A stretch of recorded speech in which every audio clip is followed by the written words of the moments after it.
హనుమకొండలోని రామ్నగర్లో మంత్రి కొండా సురేఖ ఇంటి ఎదుట ఉద్రిక్త వాతావరణం నెలకొంది.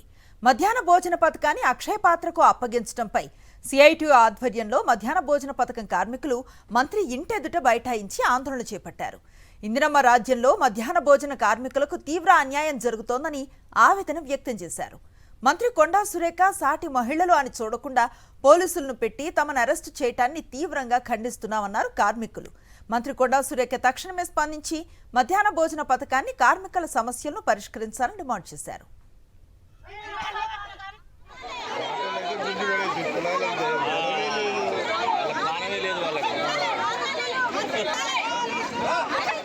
వరంగల్ మండలం కిలావరంగల్ మండలానికి సంబంధించిన మధ్యాహ్న భోజన పథకాన్ని కార్మికులకు ముందస్తు సమాచారం ఇవ్వకుండా 25 సంవత్సరాల నుంచి వాళ్ళు పనిచేస్తుంటే లెక్క ఖాతరు కూడా చేయకుండా ఈరోజు అక్షయ పాత్రకు గవర్నమెంట్ ఇవ్వడం చాలా దురదృష్టకరం.